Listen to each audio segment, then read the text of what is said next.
Au nom du Père et du Fils et du Saint-Esprit, la grâce de Jésus, notre Seigneur, l'amour de Dieu le Père et la communion de l'Esprit Saint soient toujours avec vous. L'Église nous invite à faire mémoire aujourd'hui de Saint Charles Borromée, évêque. Charles Borromée, archevêque de Milan, réalisa en sa personne le modèle de l'évêque proposé par le Concile de Trente. Il travailla à réformer le clergé en tenant des synodes et en fondant des séminaires. Il voulut restaurer les mœurs chrétiennes dans le peuple par ses visites pastorales, donnant à tout l'exemple d'une vie authentiquement fidèle à l'Évangile. Préparons-nous à célébrer cette Eucharistie en reconnaissant que nous sommes pécheurs et implorons la miséricorde de Dieu. Je confesse à Dieu Tout-Puissant, je reconnais devant mes frères que j'ai péché en pensée, en parole, par action et par omission. Oui, j'ai vraiment péché. C'est pourquoi je supplie la Vierge Marie, les anges et tous les saints, et vous aussi, mes frères, de prier pour moi, le Seigneur notre Dieu. Que le Tout-Puissant nous fasse miséricorde, qu'il nous pardonne nos péchés et nous conduise à la vie éternelle. Amen.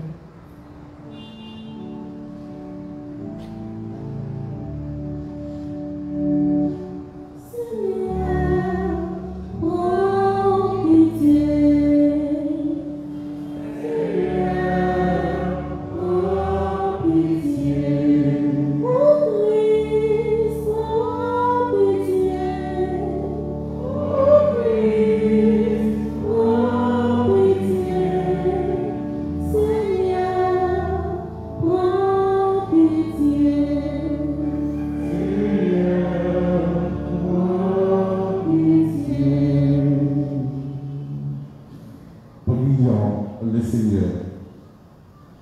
Nous voulons prier avec Florence Louis Saint, Eliasin Élise Bruxelles, Raphaël Montes, Naomi Fanon qui fait aujourd'hui leur anniversaire de naissance, Sandé Ballon, Elsie Ena et Vince Villette, Katie Hippolyte et ses enfants, Vendine donc Gentil Télissima, Philippe Richard Elie, Alice José Elie, Monsieur et Madame donc Cédric Charles, à l'occasion donc de leur anniversaire de mariage, Dimitri Verdier.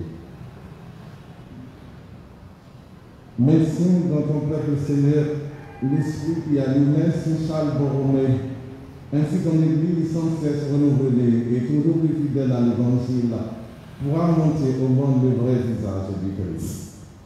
Lui qui vivrait avec toi dans l'unité du Saint-Esprit maintenant et pour les siècles des siècles. Amen.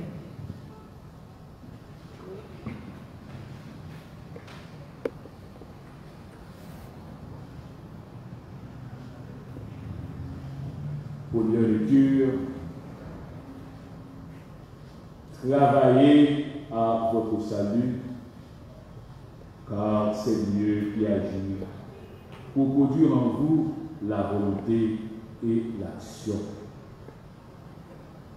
La première lecture est tirée de la lettre de Saint Paul, apôtre aux Philippiens, le chapitre 12, le chapitre 2, le verset 12 à 18.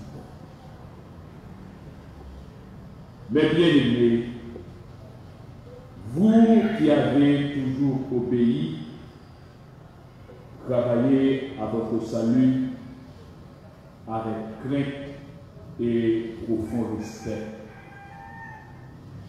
Ne le faites pas seulement quand je suis là, mais encore bien plus maintenant que je n'y suis pas. Car c'est Dieu qui agit pour produire en vous la volonté et l'action selon son projet bienveillant. Faites tout sans récriminer et sans discuter. Ainsi, vous serez irréprochables et purs. Vous qui êtes des enfants de Dieu sans tache, au milieu d'une génération tortueuse et pervertie, où vous brillez comme les astres dans l'univers en tenant ferme la parole de vie.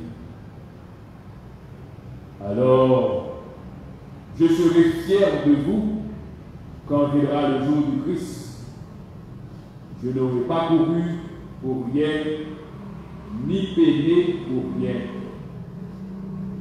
Et si je dois verser mon sang pour l'ajouter au sacrifice que vous offrez à Dieu par votre foi, je m'en réjouis et je partage votre joie à tous. Et vous, de même, réjouissez-vous et partagez ma joie. Parole du Seigneur. Le Seigneur est ma lumière et mon salut. Ensemble. Le Seigneur est ma lumière et mon salut. Le Seigneur est ma lumière et mon salut. De qui aurais-je crainte? Le Seigneur est le rempart de ma vie. Devant qui tremblerai-je? Le Seigneur est ma lumière et mon salut. J'ai demandé une chose au Seigneur, la seule que je cherche. Habiter la maison du Seigneur pour les jours de ma vie, pour admirer le Seigneur dans sa beauté et m'attacher à son temple. Le Seigneur est ma lumière et mon salut. J'en suis sûr, je verrai les bontés du Seigneur sur la terre et les vivants. Espère le Seigneur, sois fort et prends courage. Espère le Seigneur. Le Seigneur est ma lumière et mon salut. Frères et sœurs bien-aimés, je vais vous mettre debout pour l'acclamation à l'évangile.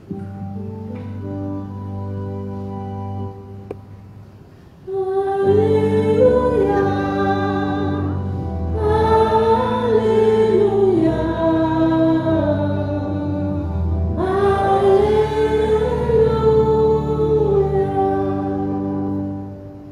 Si l'on vous insulte pour le nom du Christ, heureux êtes-vous. L'Esprit de Dieu repose sur vous. Alléluia,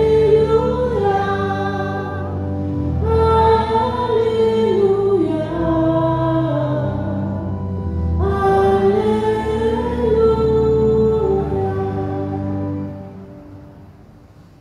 Le Seigneur soit avec vous. Proclamation de la bonne nouvelle de Jésus-Christ selon saint Luc.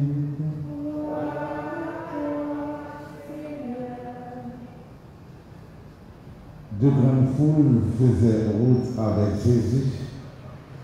Il se retourna et leur dit: si quelqu'un vient à moi sans me préférer à son père, sa mère, sa femme, ses enfants, ses frères et sœurs, et même à sa propre vie, il ne peut pas être mon disciple.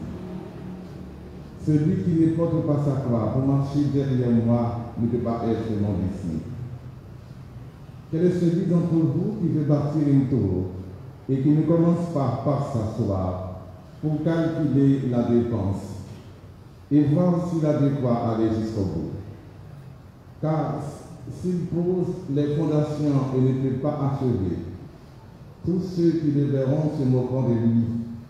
Voilà un homme qui commence à bâtir et qui ne peut pas achever. Et quel est le roi qui part en guerre contre un autre roi et qui ne commence pas par s'asseoir pour voir s'il peut, avec 10 000 hommes, affronter l'autre qui vient l'attaquer avec 20 000? S'il ne le peut pas, il envoie pendant que l'autre est encore loin une délégation pour demander la paix. De même, celui qui d'entre vous, qui ne renonce pas à tous ses biens, ne peut pas être mon disciple. Acclamons la parole de Dieu. Louange à toi, Seigneur Jésus.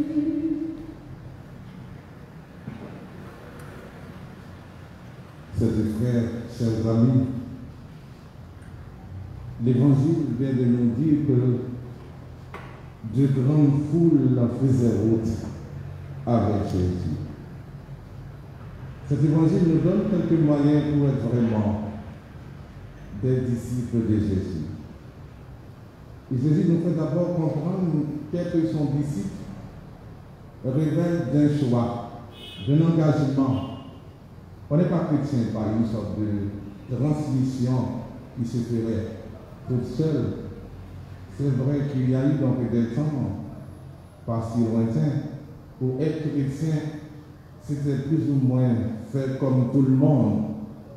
En effet, dans ce bain de chrétienté, ce n'était pas pour autant qu'on était un vrai disciple du Christ.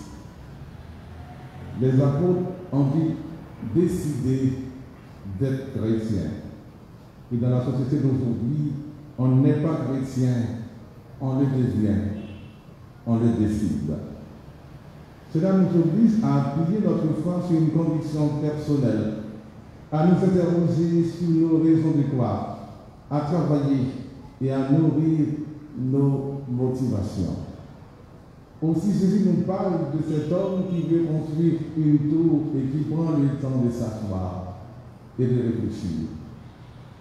Être chrétien, cela demande de savoir s'asseoir, de s'interroger régulièrement pour voir si c'est bien ce chemin-là qu'on désire prendre. Pourquoi on le prend?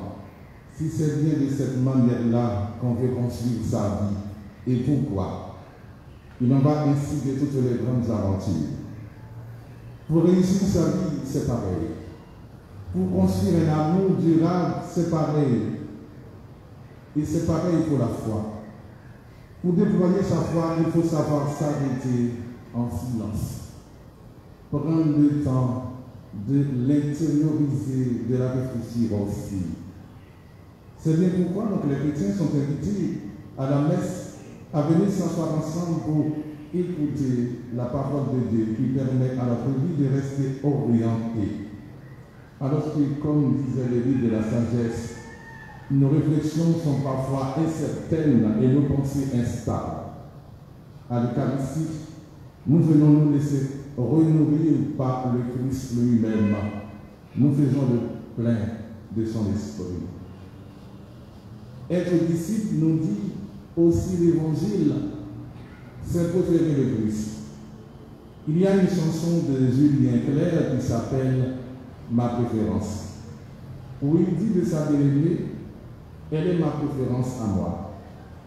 C'est ce que dit Jésus dans cette page d'évangile que nous venons d'entendre. Si quelqu'un vient à moi, s'il veut marcher à ma suite, alors il lui faut me préférer à son père, sa mère, sa femme, ses enfants, ses frères et ses sœurs, et même à sa propre vie. Que veut-il nous dire? Non pas qu'il ne faut pas aimer son père, sa mère, sa femme, son mari, ses enfants, ni même soi-même. Ce n'est pas vraiment le genre de Jésus. Mais il nous invite à un déplacement. Le suivre, c'est aimer chacun, c'est aimer chacune, c'est aimer toutes choses à sa manière à lui. Et en le prenant lui comme centre de référence pour savoir comment vraiment aimer son père, sa mère, sa femme, son mari, ses enfants, et de quelle manière aussi s'aimer soi-même avec justesse. Être disciple du Christ, ce n'est pas mépriser qui que ce soit, mais c'est mettre sa préférence dans le Seigneur pour ajuster à partir de lui-même nos relations aux autres et aux choses. Trouver en lui, dans sa façon d'être, dans sa parole et son esprit, la manière d'aimer ceux qui nous entourent et ceux qui nous rendent. Se référer à lui pour mettre une juste harmonie des couleurs dans notre vie, pour qu'il n'y ait pas que la couleur dominante de notre ego, même si notre moi a droit à sa juste place, pour qu'il n'y ait pas que les couleurs sombres de nos détresses et celles du monde, mais qu'elles soient cependant bien présentes, pour qu'il n'y ait pas que le verre de l'espérance naïve, mais qu'il y ait aussi des touches de verre profond. Et que ne manque pas non plus la lumière qui a notre préférence comme croyant, celle de la résurrection, celle de cet amour dont Dieu déborde. Chers frères, chers amis, impossible de dire qu'on est disciple de Jésus si on ne se laisse pas entrer dans son cœur cette manière d'être si essentielle du Christ. Avoir comme lui un cœur aimant, un cœur bienveillant comme celui de Mère Teresa qu'on a proclamé sainte il n'y a pas si longtemps. Être disciple de Jésus, c'est entrer dans ce regard qui consent à voir dans l'autre un frère, une sœur. Ainsi donc, quand nous mettons de la fraternité dans nos vies, quand nous mettons notre préférence dans les façons d'être du Christ, quand nous prenons donc le temps de nous arrêter pour réduire notre route et nos journées, alors nous sommes sur la bonne voie pour vivre en vrai disciple du Seigneur. Nous sommes sur la bonne voie pour que la clarté de Dieu se répande en nous et à travers nous. Amen.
Prions ensemble au moment d'offrir le sacrifice de toute l'Église. Regarde, Seigneur, les offrandes apportées à ton autel en souvenir de Saint Charles, de même que tu as fait de lui un évêque remarquable par sa vigilance et toutes ses vertus pastorales. Accorde-nous par ta puissance de ce sacrifice, par la puissance de ce sacrifice, déporter des fruits en abondance. Par Jésus-Christ notre Seigneur. Amen. Le Seigneur soit avec vous. Et avec votre esprit. Élevons notre cœur. Le Seigneur. Rendons grâce au Seigneur notre Dieu. Cela est juste et bon. Vraiment, il est juste et bon de te rendre gloire, de t'offrir notre action de grâce, toujours et en tout bien, à toi, Père très saint, Dieu éternel tout-puissant, par le Christ notre Seigneur. En célébrant aujourd'hui la fête de Saint Charles Borromée, nous admirons ta sollicitude pour ton Église. Par l'exemple qu'il a donné, tu nous encourages. Par son enseignement, tu nous éclaires. À sa prière, tu veilles sur nous. Et c'est pourquoi, avec tous les anges et tous les saints, nous proclamons ta gloire en chantant.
Toi qui es vraiment saint, toi qui es la source de toute sainteté, Seigneur, nous te prions. Sanctifie ces offrandes en répandant sur elles ton esprit, qu'elles deviennent pour nous le corps et le sang de Jésus le Christ, notre Seigneur. Au moment de vivre, il entrait librement dans sa passion. Il prit le pain, il rendit grâce, il le rompit et le donna à ses disciples en disant: prenez et mangez-en tous, ceci est mon corps livré pour vous.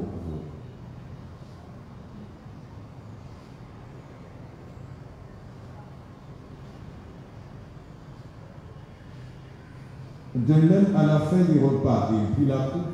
De nouveau, il rendit grâce et la donna à ses disciples en disant, « Prenez et buvez-en tous, car ceci est la coupe de mon sang, le sang de l'alliance nouvelle et éternelle, qui sera versé pour vous et pour la multitude en rémission des péchés. Faites cela en mémoire de moi. »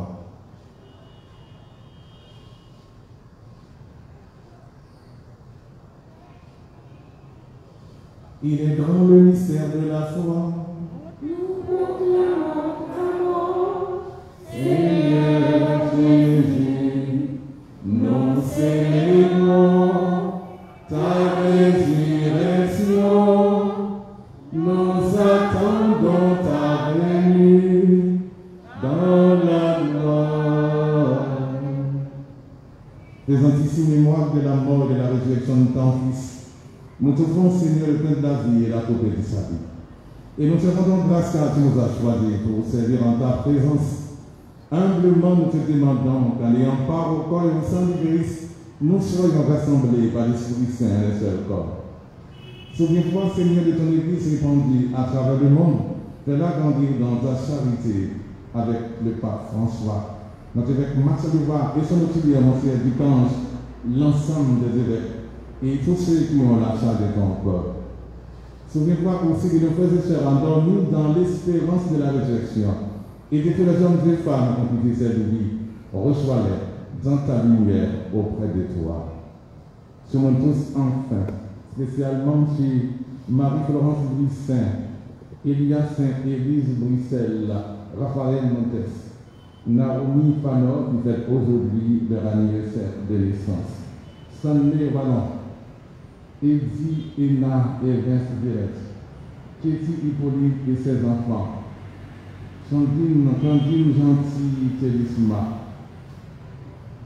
Philippe donc Richard Elie, Alex José Elie, Monsieur et Madame Cédric Charles, à l'occasion donc de leur anniversaire de mariage, Dimitri Verdier, nous implorons ta bonté. Permets qu'avec la Vierge Marie, la bienheureuse Mère de Dieu, avec Saint Joseph son époux, avec les apôtres et les saints de tous les temps qui ont vécu dans ton amitié, nous ayons part à la vie éternelle et que nous chantions ta louange par Jésus-Christ, ton Fils bien-aimé.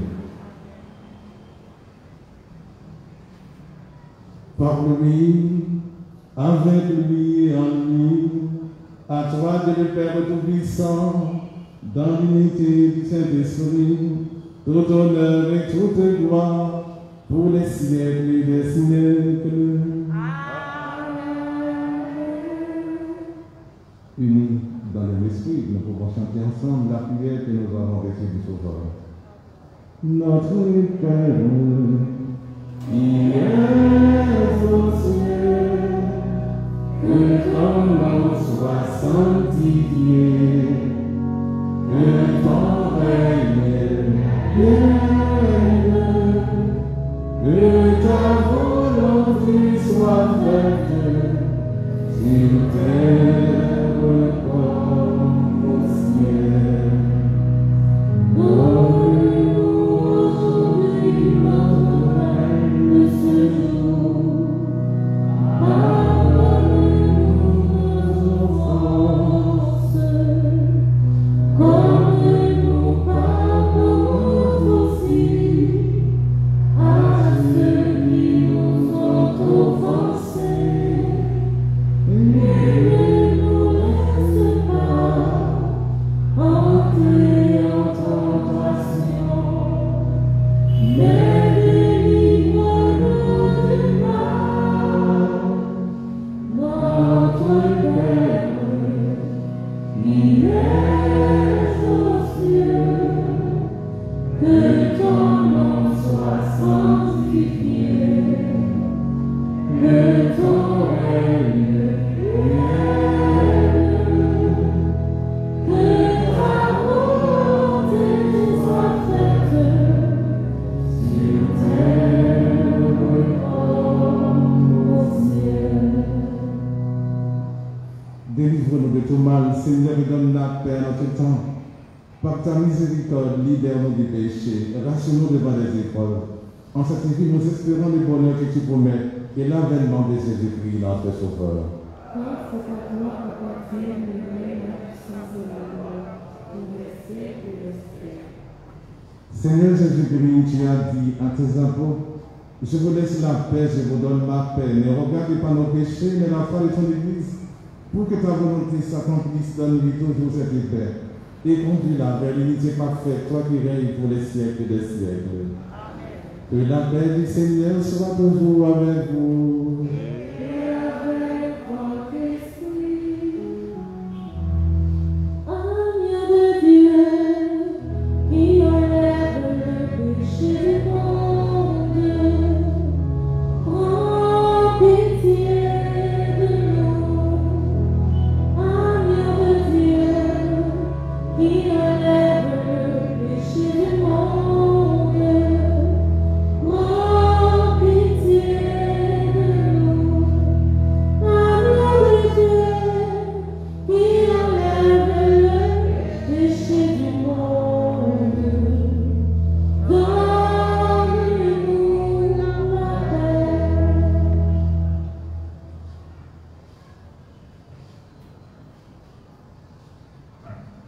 Heureux les invités au repas du Seigneur.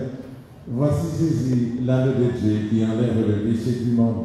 Seigneur, je ne suis pas digne de te recevoir, mais dis seulement une parole et je serai guéri. Que le corps et le sang du Christ sont gardés pour la vie éternelle.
Seigneur. Que cette communion, nous t'en prions, Seigneur, nous donne la force d'âme qui rendit Saint Charles fidèle à sa mission et débordant de charité. Par Jésus le Christ, notre Seigneur. Le Seigneur soit avec vous. Que le Tout-Puissant vous bénisse, le Père, le Fils et le Saint-Esprit. Merci pour les beaux chants et pour la très belle animation. Allez dans la paix du Christ. Bonne journée et bon travail à toutes et à tous.